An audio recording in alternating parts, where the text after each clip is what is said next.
apoyando siempre este medio.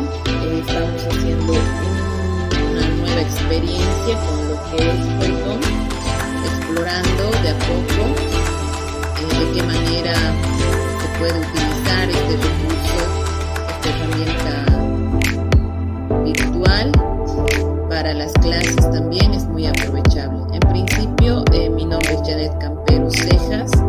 Actualmente soy estudiante también de lo que es el doctorado, segunda versión. Estoy cursando el módulo de innovaciones y tecnologías educativas.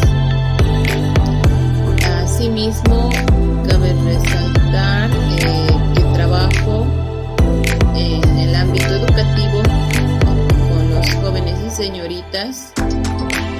Estoy como directora en la Unidad Educativa Sagrada Familia, Distrito Vinto, del departamento de Cochabamba. Asimismo, me gusta lo que es la enseñanza en lengua originaria. Me encanta mi idioma, mi cultura, lo que es quechua. Voy desarrollando clases en quechua a través de un canal de YouTube. Y para realizar esas clases yo lo que utilizo es el OBS Studio. Primera vez que voy explotando lo que es el content. Entonces con el OBS Studio me resulta muy productivo realizar mis clases para subir al canal de YouTube lo que son mis clases que yo voy desarrollando. Asimismo, tenemos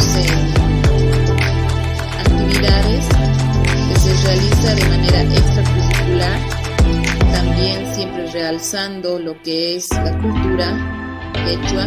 Voy trabajando como maestra de ceremonia en diferentes eventos, tanto en el departamento de Cochabamba, en el distrito de Vinto. Entonces, me encanta realizar ese trabajo, me encanta lo que son los medios de comunicación, y aprovechando también hacer conocer a la familia que yo tengo. Tengo ahí 2 niñas que son mis seguidoras, también son mis fans, se podría decir. Ellas son mi inspiración, ellas siempre están acompañándome en cualquier actividad que yo realice.